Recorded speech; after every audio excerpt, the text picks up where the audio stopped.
Hello, it's Ren Presents time. I am your host, Ren, and today we continue with the Shadowtech Goddess Part 1, Chapter 7, The Hall of Mirrors. So last time, we finally figured out where the Cistern of the Shadowtech Goddess is located. We've been hearing about this place for a couple chapters, and now we know it is located in the ruins of Clovis, an ancient set of ruins deep in the mountains in the Vithland area of Cana. Very remote, very rugged, very cold, and that's where it is. So Aram, Paymaster Stenstrom, and Lady Gwendolyn go on down. They bring the anatometer with them to find this crazy place, this Cistern of the Shadowtech Goddess. They have no clue where it is.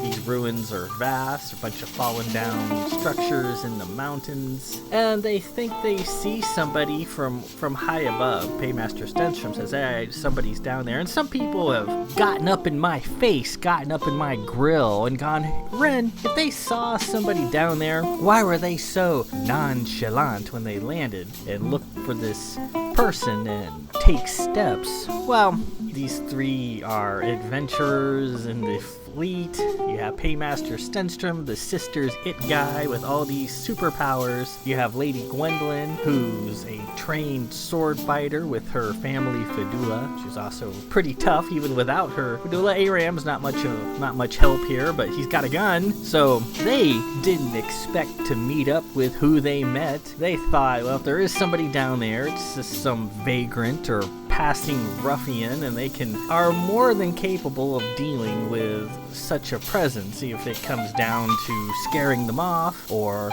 a few mindless fisticuffs or whatever, shouldn't be a problem. They didn't expect to hook up with a crazy black hat of knife class, who had completely contaminated the area with STTs, Shadowtech traps. Something black hats love to do. Usually the sisters are pretty good at detecting Shadowtech, and that's another thing people have gotten up in my mush about, like, well, Ren, if the sisters are so good at detecting the Shadowtech, how come they didn't know that these STTs were there? Because as we find out in other books, this whole area is part of a pretty large and dangerous spiral lattice where the various universes, and that's what this story is all about, different universes, things happening in different universes, and how there's a little bit of difference from one to the next. When different universes touch or come close to each other, there's like a weak spot in the fabric of the universe where several universes sort of come together. All bets are off in such a situation. The sisters aren't going to be able to detect any Shadowtech. They might be detecting different things, but Shadowtech is probably not one of them. It's just the laws of physics are breaking down in this area. Now, it's not too bad in this universe, but once you get to universe 3, the third turn of the Shadowtech Goddess, the cat book, it's pretty bad. It's pretty pervasive. So that's why the sisters had no clue that our friend, Our Lady Cat, was down there messing about with Shadowtech traps. Well, that's my story anyways, and I'm sticking to it. So now, Paymaster Stenstrom meets up with Cat, and they fight just like they did in the cat book. Came out a little bit different. This cat is much more dangerous, much tougher, much more self-assured as a full-powered black cat. She captures Gwen and Aram and puts them on ice with Shadowtech traps. They're basically like in stasis. And she tells them, you can have your friends back, maybe, if you do a little errand for me. And she takes him north of the ruins to these creepy doors that lead into the ground via a long staircase, and at the bottom of the staircase is a pair of wooden doors leading somewhere. But hearken, in front of the doors are 2 dead bodies, and these dead bodies are dead black cats who may or may not have come with Cat to Cana from Zaffin Space, or maybe they were competing black cats. Black cats don't tend to work very well together. They usually don't do anything together. They're very solitary people. Very rarely do they ever work with other black hats, unless they're fighting the sisters, and then they'll form temporary alliances, and then they break down just as fast. But something down there had the power to take out a pair of black hats, either one at a time or all at once. It's unknown, but they're dead. The end result is the same. So whatever is down there is pretty tough, pretty horrific, pretty deadly. And she says, you go down there and you make an impression of the Shadow Tech goddess's face. It's painted on the wall someplace. And when you do that and you bring me this thing of Shadow Tech with her face imprinted on it, then I will release your friends. Maybe. I'm still not promising that. Or we can find a nice spot and fight some more. Cat was pretty aroused by that. So that's where we left off. He picked the locks to the doors, stepped over the dead bodies, and is going in. So that's where we proceed. Part 1, Chapter 7, The Hall of Mirrors. Let's do this. Though darkness engulfed him, he sensed a vast space all around him, a great, cool emptiness. Slowly, he got used to the murk. His eyes, aided by the sister's power, soon adjusted to the gloom. He was in a vast, underground amphitheater. The walls and ceiling were squared off and lofty. The ceiling was a heavy slab about 20 feet off the floor. The setup reminded him of the old culvert running under the hill at home, where his mother had taught him the ways of Tyrol sorcery. The central area was roped off by several lengths of shiny, wound-up wire. Tiny charms dangled from the wire at irregular intervals. Dust and sandy grit covered the floor. He froze. That wire, he knew what it was. It was one of those arcane Los Capricos weapons that each great house of Cana and Hoban possessed. He carried his own, his father's Nth pistols, and his mother's Marzible daggers, and he was familiar with his mentor Captain Davidge's Karg weapon. Lord Davidge had always tried to impress upon him the importance of knowing each Los Capricos weapon and understanding what it did in battle. That was key. Not knowing was very dangerous, as they could do virtually anything. He thought of his many rousing dinners in the Capricos Hall at Castle Blanchfort, where all the Los Capricos weapons were boldly displayed on the wall. Captain Davidge was a Los Capricos master. He knew them all by heart. Stenstrom, Lieutenant Kylos, and Countess Sigillis were always stumped. The wire gleamed at him, silent and ominous. He thought of the 2 dead black hats killed at the doorway, of how their bodies had been mangled. This wire must have killed them. It seemed inert at the moment. Fading into the shadows must have defeated its defenses. He had to have information. He had to know how it worked. He produced a green holy stone from a hidden pocket, then tossed it across the floor. A sizzling red beam shot out from the wire and incinerated the holy stone on the spot. The flash revealed the remains of more bodies scattered about on the floor. More previous victims. This place was a killing field. He noticed minute ant-like activity coursing back and forth on the wire. Tiny pewter pendants shaped like unblinking eyeballs hung from the wire. The eyeball pendants moved left and right across its taut length. When 2 eyeballs bumped into each other, they reversed direction and went back the other way. There were also strange pendants shaped like noses and ears, possibly sniffing and listening for intruders. Mouth pendants smiled. "Anybody there?" they whispered. He produced another green holy stone and tossed it. Instantly, one of the eyeball pendants stopped moving, along with an ear. A cannon pendant hanging from the wire came up and blasted the holy stone with a withering red beam. It was quite a thing to see. As his fade into the shadows appeared to be effective against this weapon, he thought it safe to continue. The walls of the room were covered in dusty murals depicting the old days of the Vith, when their power was in ascendance, matching and possibly exceeding that of the sisters. The murals told of rare items and wondrous treasure guarded by fanciful beasts, of faraway places where the sisters could not reach, and wondrous people of great height with whom the Vith communed. The gods of Camera, Queen Wendell Knight. Her head had nearly touched the ceiling in his office, 11 feet above the floor. And look, there was a drawing of a tall, fair-haired lady sitting in a throne next to a stately gentleman. Was that her? It seemed like her. This chamber was several centuries old, built by the Clovis before they left the League in 000000 AX. So, if that representation was indeed Queen Wendell Knight, then she was, at minimum, nearly 4,000 years old. Nearby, he found a setback in the wall marked with a stone frame carved in Vith writing. This must be the gateway to the Vith's private world and the gods of Camera before the sisters put an end to it. He found a face at last, painted on a stone. A sombered, fair-haired girl of tragic bearing. He stared at the face. Was this the Shadowtech goddess? No, the face had a familiar bearing. Morgan had mentioned something about Melazar of Caroline, how Rodrigo of Bergen had seen her face in the ruins of Clovis. This was Melazar's face, placed here thousands of years ago, unpainted, vulnerable and sad, carrying the universe's messages. And that was all, just a silent, forgotten place in the dark. He got out the Black Hat's Shadowtech ball and rolled it along several murals, including Melazar's, but he didn't see anything relating to the Shadowtech goddess. He looked further. In a corner was a rough stone protrusion with a flat top, like a stump for an anvil. He produced the anatometer from within his coat. It seemed to be of the same general size and width. Perhaps it went on top. He leaned down to place the anatometer. He noticed something scratched into the surface of the stump.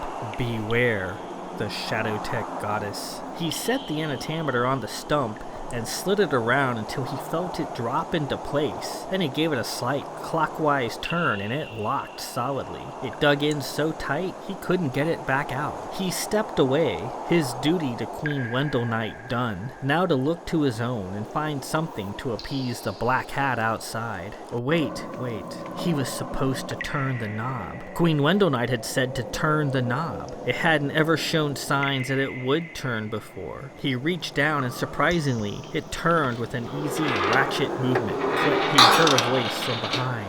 Bell! The eyeballs, ears, and noses roving back and forth on the wire took no notice. He wondered if he'd heard it at all. It might have been his imagination. But then it came again. This time, sinister and malevolent. Bell.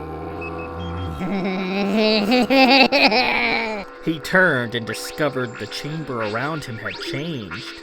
No longer a drab square room. Now there was a corridor at the far end leading to the left and to the right. Another change. The wire with its floating eyeballs was gone. The anatometer itself was different. It was now mounted on a central pedestal, carved of delicate fluted columns. Its previous dull ochre hue and half-baked bread appearance was gone, replaced by a spiky, jewel-like sheen, dancing with color, emitting a sapphire light. The eerie bluish pall from the anatometer illuminated the corridor with ghost light. The corridor ran perfectly straight and went down in either direction as far as he could see. On the right-hand side were a series of spacious alcoves that were dark and mysterious. They were evenly set into the wall about every 100 feet. The tittering voice he'd heard came again. I'm awake. I'm gonna kill her, Belle, do you hear? I'm going to kill her. He drew his nth and cocked the hammer. He couldn't place where the voice had come from, possibly somewhere down the right-hand side of the corridor. He took a few steps, then noticed a scrawl on the stone drawn in chalk. It read, "The Shadowtech Goddess," with an arrow pointing to the right. He stopped and stared down the corridor, straining to see. Far off, as his eyes adjusted, he saw a faint blue smudge, like a patch of moonlight. Something down there waited for him, and it filled him with a wave of fear that cut deep, past his natural courage, past the sisters' protections. He'd never felt anything like it. He couldn't take another step. He couldn't level his gun and fire it. He couldn't do anything. Everything felt so heavy. He just wanted to fall down and lay there. Why was he here? How had he arrived? It was all so confusing. Belle! A pair of hands gripped him at either shoulder and spun him around. A fair-haired woman stood there, her lips pulled back in fear. Her eyes were wide. She was quite tall, nearly as tall as he was, wearing a gray piloting suit, complete with hoses and straps dangling from her waist, a belt of many pockets and compartments, and a sturdy pair of strapped trudging boots. The butt of a gun jutted from a shoulder holster. "Who are you?" he managed to say. "Where did you come from?" "I'm your wife, Belle.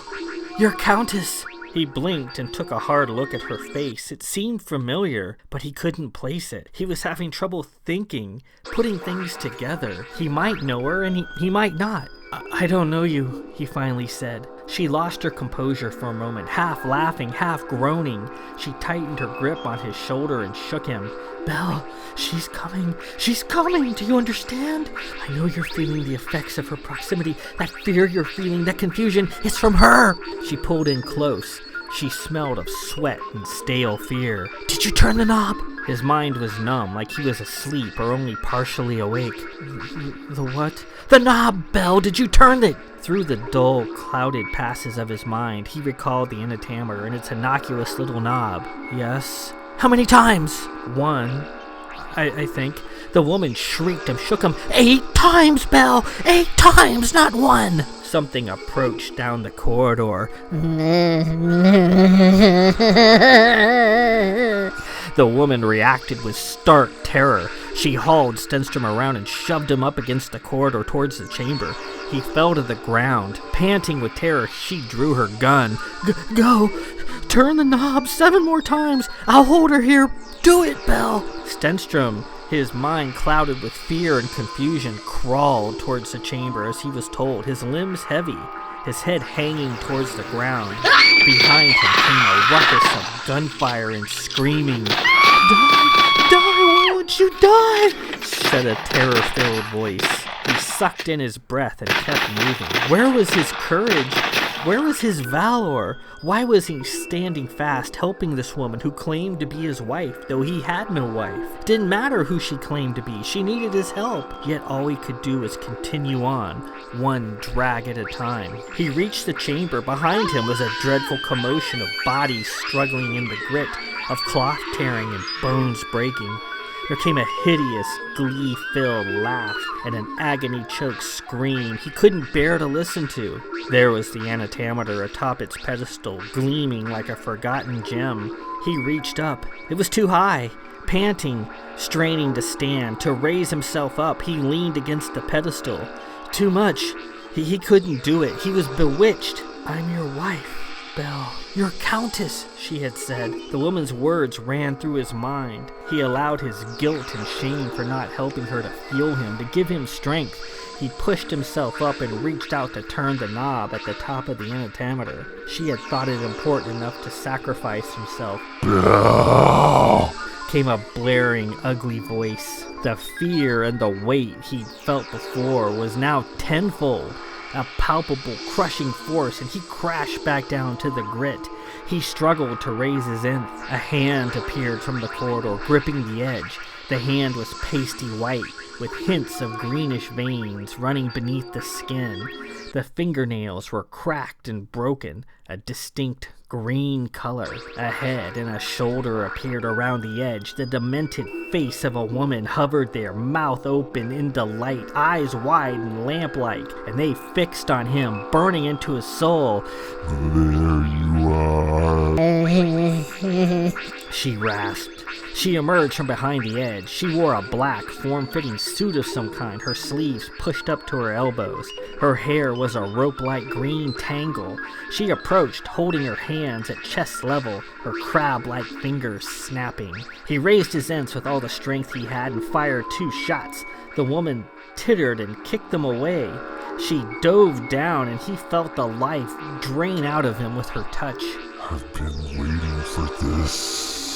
She stood there and grasped the antimeter with both hands. With a twist, it came away from the pedestal. The woman held it aloft in triumph. Gotcha. She squeezed his cheeks together with her pale hand, which smelled of the grave and was smeared with blood. Blood! He feared for the woman in the corridor. Was she hurt? Was she dead? The creature then pulled him up and kissed him. The kiss was frigid and dank. His heart failed and skipped several beats. She released him and walked back into the corridor, carrying her prize with her. Come and get it.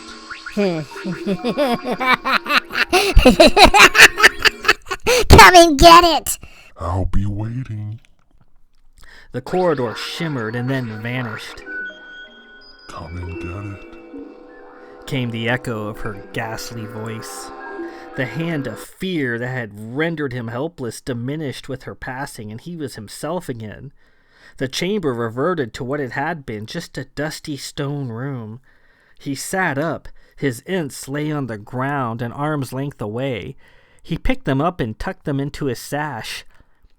The woman's voice ran through his thoughts. "I'm your wife, Belle. Your countess." Who was she? What was he to her? What was she to him? His wife? His countess?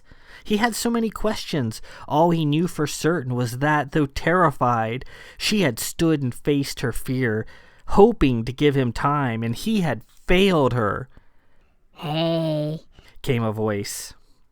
The eyeballs on the wire were all staring at him. Noses, ears, and a laughing mouth were there too, forming a dangling, rudimentary face.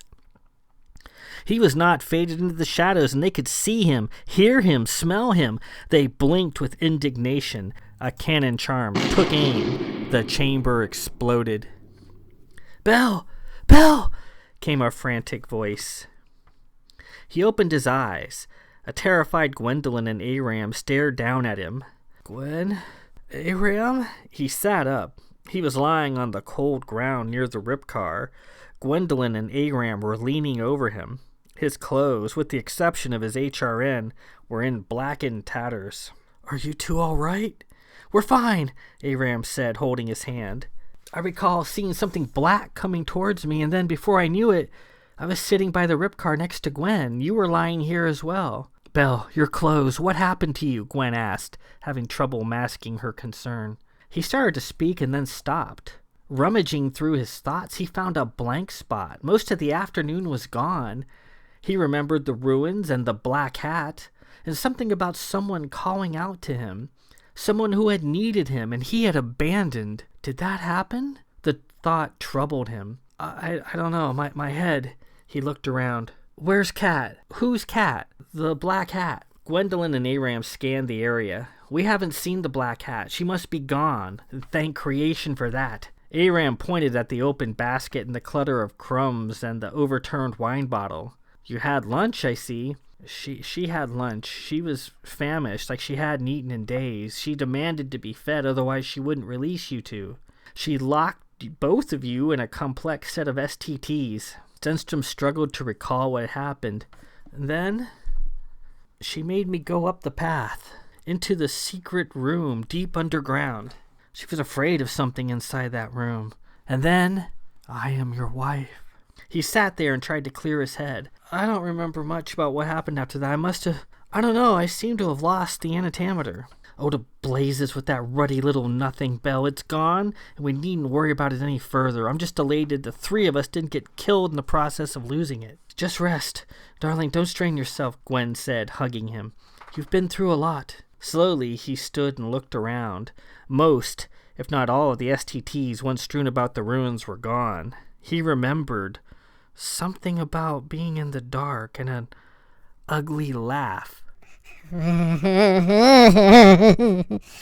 and get it. Aram leaned over, looking at the side of the rip car. "Belle, what's this?" Stenstrom approached. "What is it?" "Look!" Scratched into the rip car's sturdy frame, and a handwritten scrawl was "Cat." He couldn't shake the feeling he'd just let somebody down. And with that, we conclude Part 1, Chapter 7, The Hall of Mirrors. Crazy chapter. All kinds of weird stuff happened. Now, in case you're wondering, that weird thing the wire with the little pendants hanging on it. That is a Los Capricos weapon, and it's known as the Angry Miser. And what it does is it's a protective device. It's if you have treasure or something you want to guard, you take this wire and wind it around whatever it is you're trying to guard. And then there's all kinds of these little magical pendants that you hang from the wire. There's the observation pendants. There's eyes that can see, like that look with this tireless vigilance. There's noses that can smell you. There's ears that can listen for you. And there's even mouths that can utter curses and profanities and so forth. And they kind of orbit around the wire, kind of moving back and forth until they run into obstruction. Then they move back in the other way. And then there's defensive pendants that are in the shape of cannons usually, and they can fire all kinds of different things. So if the eyeballs see you coming near, these cannons will lock on from these pendants and will shoot, and so they can shoot either projectile shot or lasers or heat. They can do a lot of different things. They're very dangerous. There are also sympathetic charms that are in the shape of monsters and animals of various types. And if you get past the cannons, the weaponry of this Angry Miser, then these monster charms will basically detach from the wire and fall to the floor. Then they'll grow into a full-size version of whatever it is they're depicting, and then those will attack. And then there is the final charm, which is usually in the form of the person who left this Angry Miser there to guard whatever. So if you get past the weaponry and the monsters, then it'll give up and it'll summon whoever left the Angry Miser there, and they'll appear, and then they can protect their stuff themselves. I got the idea for this Angry Miser, one Christmas. We'd put our Christmas tree up, and I was standing in our loft looking down at the tree, as I like to do, very pretty. And as I stood there looking at the tree, I could have sworn I saw the various lights and ornaments on the tree moving around, like in very methodical ant-like precision, just kind of moving about. And I like, what's this? Am I drunk? What's going on? So I went downstairs, and then I thought, some of these ornaments were in a different spot than where I put them. And that was where I got the idea for this weird weapon, this Angry Miser. You're going to be seeing a lot of the Angry Miser in this book. It's going to show up again. So in case you're confused what happened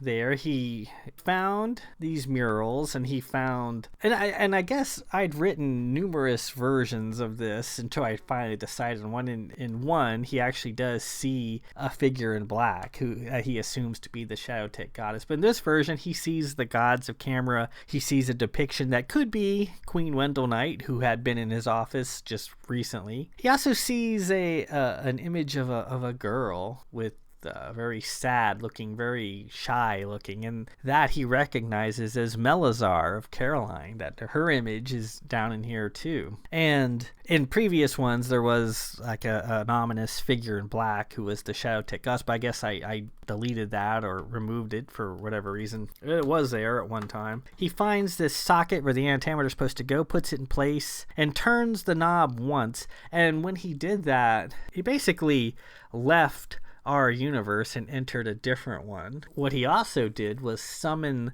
the Hall of Mirrors to him. So just a refresher, the Hall of Mirrors is a sort of a metaphysical place that exists between the various universes. If you have universe A and universe B, the way you would get from one universe to the next is by going through this mythical place, the Hall of Mirrors. It has a very specific geometry. It's like a capital T, so where you're starting from is known as the Hall of Mundane, and you walk down the Hall of Mundane, and that's kind of the safe hall. And when you get to the end, you get to a crossing hall, and that's known as the Hall of Possibilities. And sitting in the junction between these two halls is the antimatter. It's like a key, and it's supposed to prevent you from moving from one hall into the next and into the next universe. But when he placed it there and turned the knob, he was basically in another universe, on the edge of going into another universe in the Hall of Mirrors, and the Hall of Mirrors was there. And then coming out of the Hall of Mirrors was this crazed woman with a gun.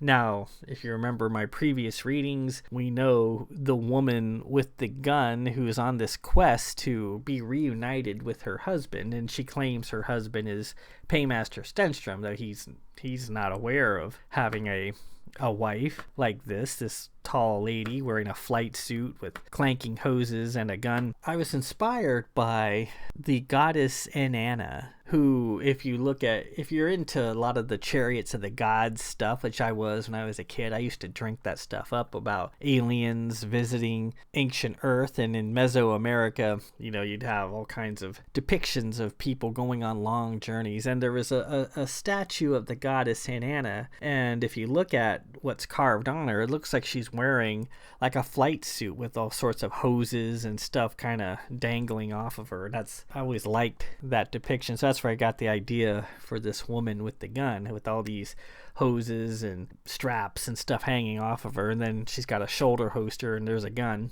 And then something really creepy and scary came out of the Hall of Possibilities, a monster of some sort. And this monster generates this wall of fear. Some people, when they read it, don't get that. They just thought Bell chickened out. That's really not what happened. He was just facing this wall of impossible, paralyzing fear. It's not something that you can cope with necessarily without arcane measures to help you. It's just debilitating, heart-stopping fear, and that's what he was feeling. And it was coming from whatever that creature was that came out. Now, you remember me talking about the Tempest Findal, right? This plain walking monster that brings chaos with it. That was our first little glimpse of the Tempest Findal. And that the wall of fear is one of the things it can do. It's very difficult to deal with. He sort of screwed up. He only turned the knob once. He's supposed to turn it 8 times. So now that he's turned it on, it's now activated, and now all sorts of crazy things are going to start happening. And the creature, the Tempest Findal, stole the antimatter, has it, and is telling him, come and get it, Now that it's on, now that you've turned the knob once, you've no choice but to turn it 7 more times, or else bad things are really going to happen. So that's what's in front of us. That's the challenge that lies ahead. We're going to have to figure out what happened to this antimatter and go get it. The antimatter, I swear, is the MacGuffin that just keeps on giving. Now, whenever I introduce an obvious MacGuffin into a story, I do try to not forget about it. I try to actually make use of it. Sometimes you get a funky device and it's kind of forgotten or dropped from the plot entirely. I try not to do that. So the antimatter has been stolen, and now the rest of the book is going to be dedicated to reclaiming the antimatter, finding out what happened to it, getting to it, and turning that goddamn knob 7 more times. So we will continue or begin this quest for the antimatter next week. Part 1, Chapter 8, The Woman with the Gun. In the meantime, this is Ren Presents. I am your host, Ren. Peace out.